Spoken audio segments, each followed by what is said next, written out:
Hello and welcome. I just watched episode 2 of My Happy Marriage, Watashi no Shiawase na Kekkon. Someday I'm going to figure out how to say that quite properly.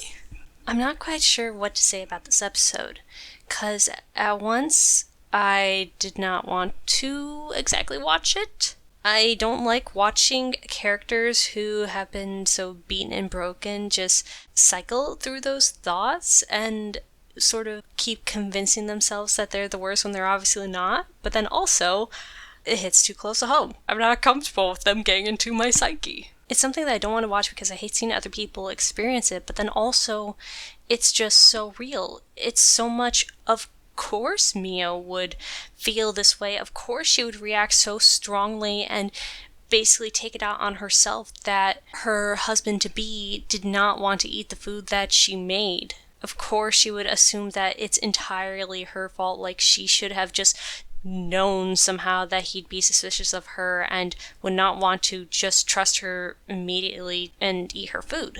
But something that I think really helped, as they say, the medicine to go down, is seeing that Miyo was not always like this. In one of her flashback dreams, we saw that she would actually stand up for herself and try to assert her will and desires to her stepmom and stepsister. And that at one point she even had a trust in her dad to defend her when she needed it.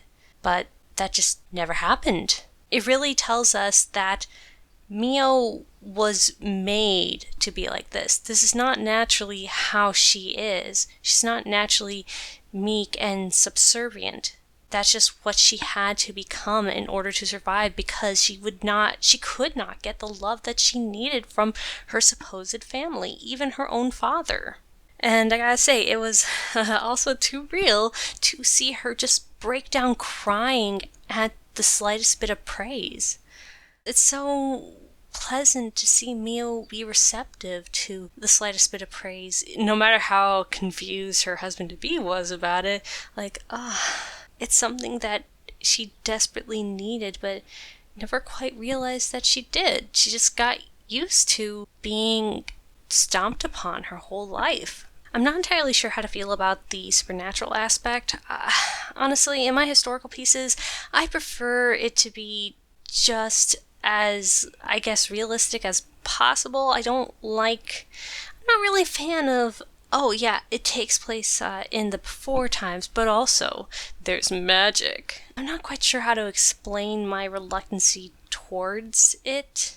I guess I'm just so attached to it being a historical piece that now it's like, oh, but it's also a fantasy type show. That's not what I signed up for.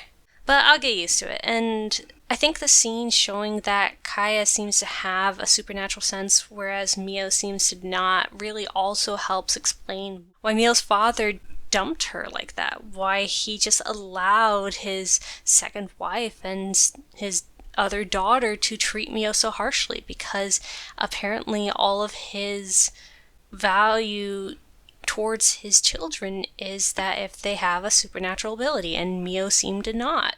It's harsh, but I can kind of understand how it came to be that Miyo was seemingly loved and then all of a sudden wasn't after her father remarried.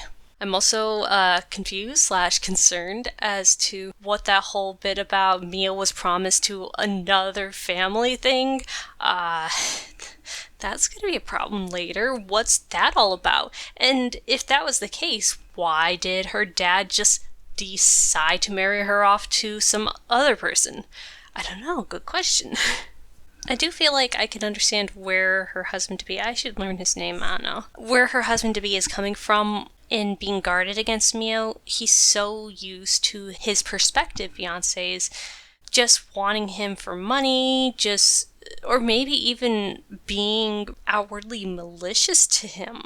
I mean, surely his concern about being poisoned comes from somewhere. There's also a question of, why does Yuri seem to be the only servant in his household?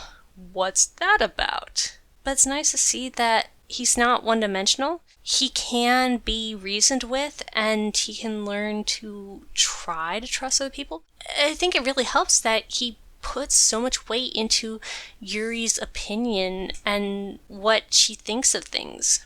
He keeps being surprised by how much she is vouching for Miyo, which really shows that she must not have been a fan of the previous fiancés.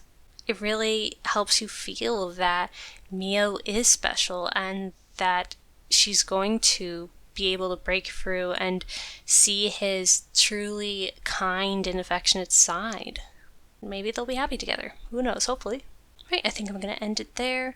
I worry for Miyo and her new fiance's future. Is it going to crash and burn before it's even begun? It doesn't seem like it's going to happen that way by their own hands. It seems like outside forces are going to probably try to get in between them.